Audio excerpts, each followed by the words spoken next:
Halloween. A time of thrills, a time of chills. What did you do as a teenager on Halloween? Cruise the streets looking for ghosts? Or camp in the deep forest looking for monsters? Or did you sit at home and enjoy the thrills of watching your favorite scary movie? Regardless, here's 4 stories of teenagers who probably got more than they bargained for on the night of Halloween. Grab a blanket, turn off your lights, and get ready for 14 Halloween stories.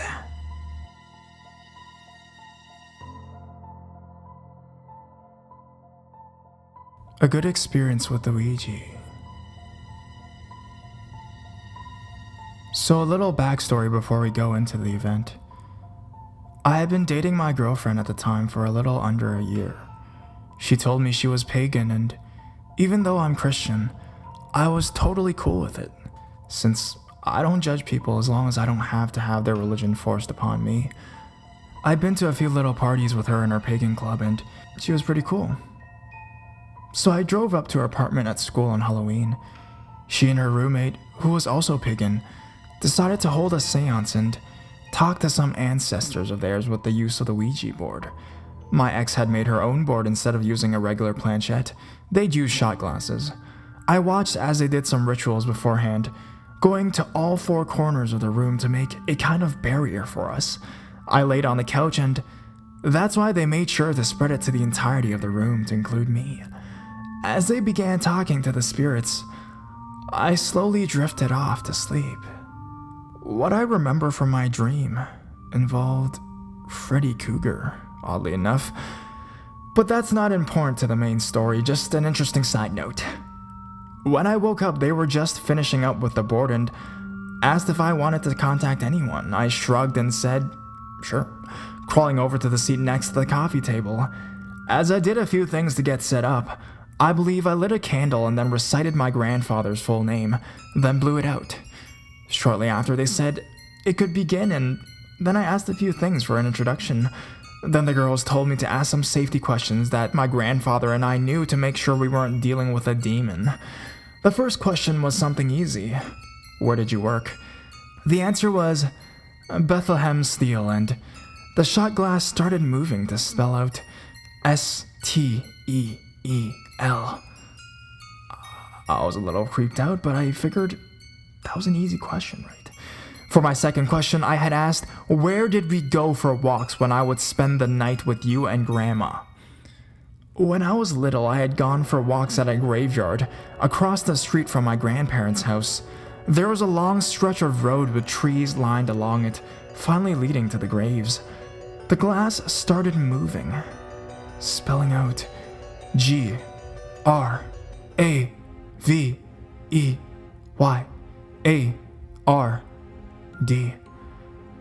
I was really freaked out now and saw the shot glass move to say,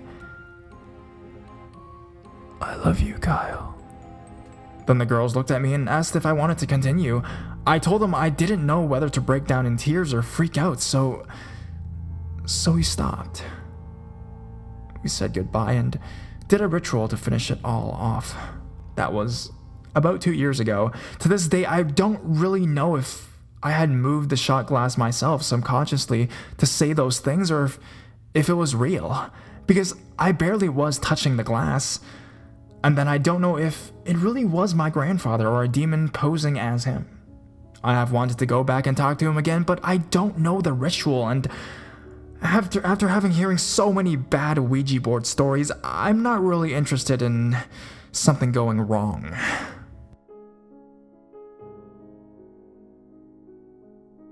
Oh, what a night. It was Halloween. Another friend of mine, named Tom, and I were gone to our mutual friend's house, Greg. We hung out, as we were too old to trick or treat. We were going to go around scaring people, but Greg decided he would rather stay home. So he stayed at Greg's house and answered the door until his parents returned with his younger siblings. Greg convinced me that he could tell fortunes using playing cards, some method he had learned online. It used 2 decks of cards that were shuffled together, and then broken in half, roughly, put into 2 separate piles, and there were various explanations for cards depending on color and when it was drawn and from what pile. 8 cards were drawn, 4 from each pile, and placed next to each other, in pairs, starting with the first one you drew from the right, next to the one you drew in the left, and so on. You would also turn off the lights while the cards were flipped, and the decks were reshuffled together after each question. I believed it was crap, but hey, what the heck, tell me my fortune. So over the next couple of hours, we sat in Greg's room asking the card questions. Most of the questions either made sense, seemed legit, or we already knew the answers to, so I decided to ask the cards some questions regarding my personal life. Something that neither Tom nor Greg knew about, so I could make sure these answers were genuine. I asked about my future, whether I should go on a mission for my church or stay home. The light went out, the cards were flipped, and the lights were turned back on. I had kind of picked up on what each card meant throughout the night and didn't see anything too bad. Greg then explained that the cards basically read that if I were to stay home, I would be happy and successful. Nothing about my mission, so I made my question more precise. What happens if I go on my mission? The lights turned off, and the cards flipped, and the lights came back on. I saw the Queen of Spades, which I had seen before, and it's a bad card. Then Greg said the cards read that I would be doing it for the wrong reason if I went now, and I would have a terrible time, and when I returned my life would be horrible, and I would be extremely resentful, which was surprisingly how I felt about the whole situation, and I had never told him about it. Then I figured it all to be hocus and asked the cards if these answers were coming from God. Greg was not religious, but thought that that was an excellent question. We did the shuffling, and then the lights went off. I could hear the cards flipping and being placed on the table we sat at. Tom was sitting on my right, and we were both across the table from Greg. Tom was the closest to the light switch, so he would flip it on and then off. It was dark every time when we did this, but for some reason, it felt much darker now. Greg said he was done and to turn the lights back on. Tom said he couldn't feel the switch, and I thought he was just messing around, so I looked over at him. I looked towards Tom, but couldn't see him. It was so dark. And then I looked back towards Greg, and that's when I saw it. I saw a very dark, very tall silhouette right behind him. I started to say something, but was cut off by Greg screaming to turn the lights on. I heard Tom's chair hit the ground as he jumped up to find the lights. The next second, the room was lit. Greg was on his bed back against the wall. Tom was standing at the light switch, and I sat there perfectly in my chair. I looked down to see the cards that had been drawn, and there sat 8 sixes, perfectly matched with each pair of spades, diamonds, hearts, and clubs. Greg sprinted from the room, followed by Tom and me. He waited outside the door and shut it tightly behind us. I think we all had the same look of terror on our faces. I could see it on theirs and felt it on mine.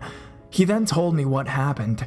He said that someone had placed hands on his shoulders after he finished flipping the cards over. He thought it was one of us, but when he looked up, he could see the outlines of both of us. Then whatever was behind him picked up one of the cards and replaced it with another. Then he freaked out. I told him I had seen something behind him as well. We then went downstairs. Now I wish I could say that it ends there, but unfortunately, it doesn't. That had taken place around 9 or 10 p.m. Greg's siblings had left and were staying at a friend's for the night, and his parents left a note saying they would be back later. So we went downstairs playing some video games for a while, then settled on a ping pong tournament. Greg is Vietnamese, and he began telling us about Asian ghosts. I felt partly because he wanted Tom and I not to pay attention while we played him in ping pong, and partly because of what happened upstairs. He went on to say that they become very active after dark and begin to get stronger the later it gets, reaching maximum power at 2 a.m. They also can't physically injure you, but can manipulate weaker-minded people or just drive you crazy.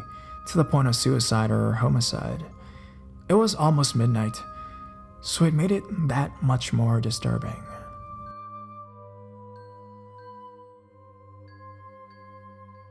Tom ended up winning the ping pong tournament, and we were just checking out Greg's basement when we stumbled upon his wine cellar. Tom and I peered inside. Nothing was in there, but it was still kind of creepy.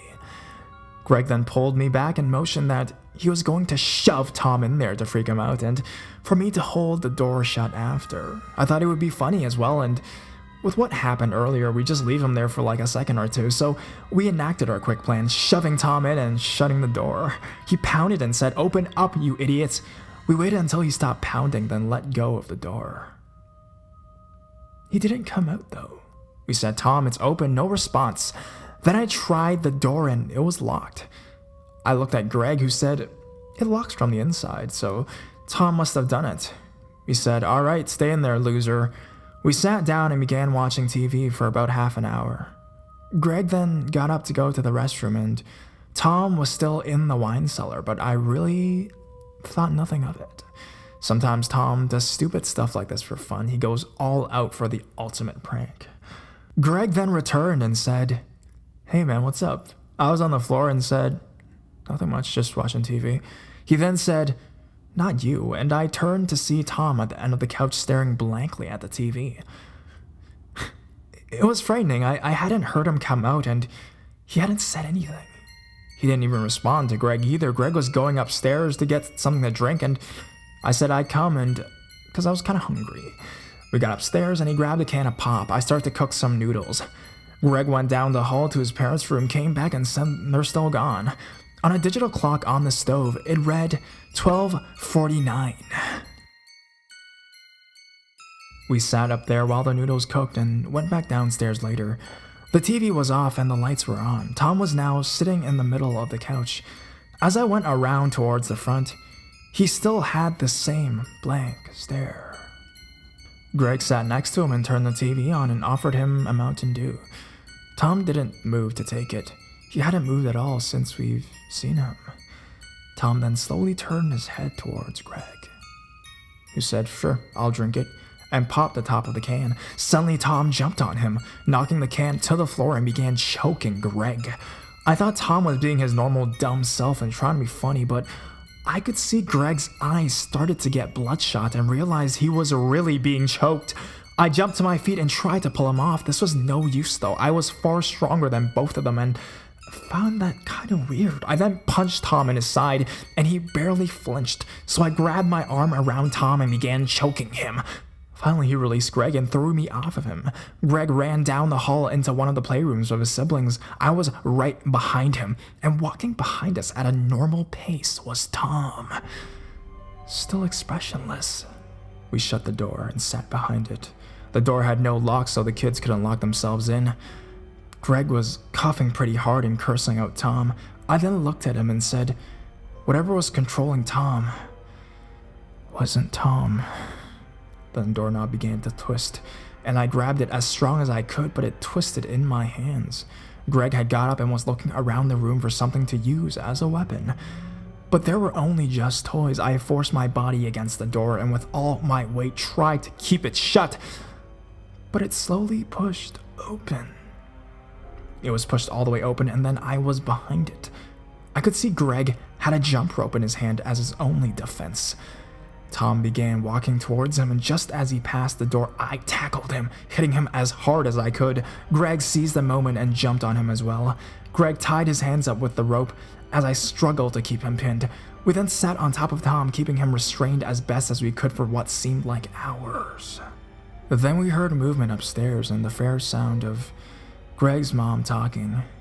Tom let out some inhuman groan with me, and as I was holding his hands tied to his back and Greg on his leg, he sat up to his knees, throwing Greg and I off of him, then got to his feet and out the door, which we shut right behind him. Moments later, we hear the sound of the wine cellar door shut.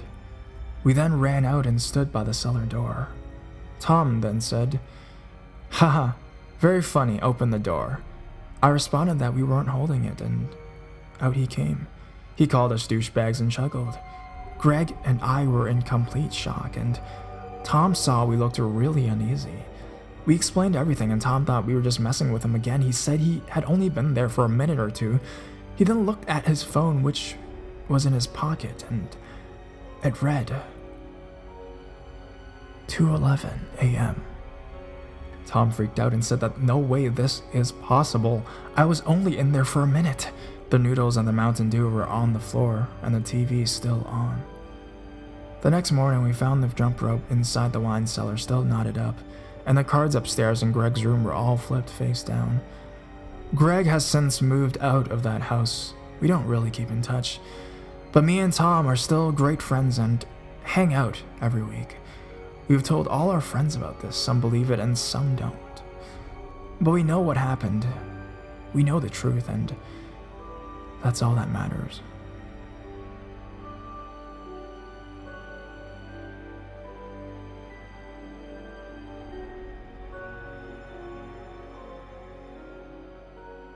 Mommy.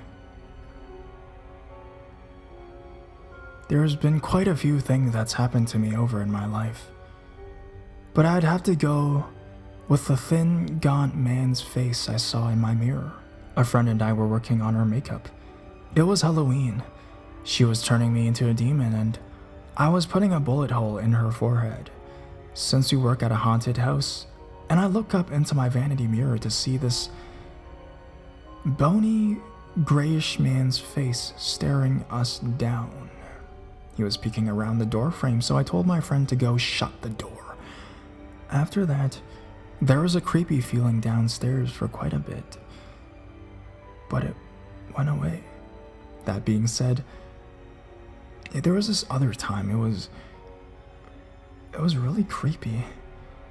We were just sitting at our fire pit and heard a little kid going like, "Mommy," from in the woods. Several of us have heard it while sitting out and chatting late at night, with absolutely no kids around.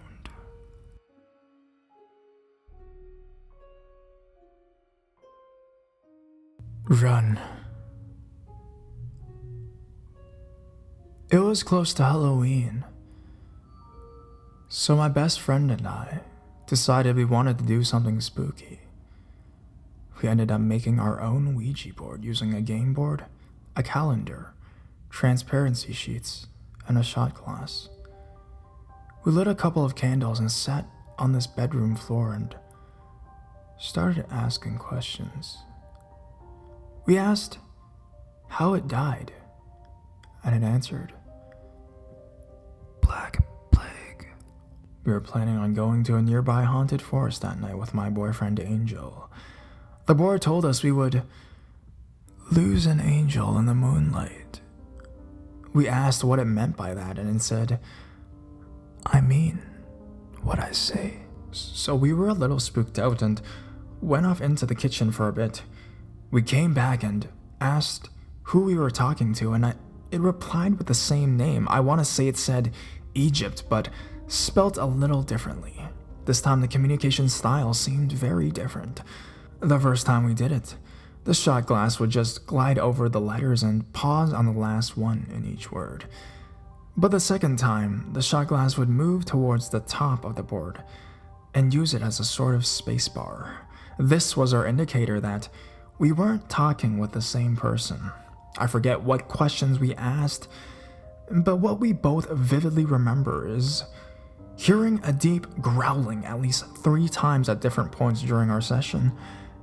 It all ended when the Ouija board spelled out R-U-N, run. We got too freaked out and stopped. We did not end up going to the haunted forest that night.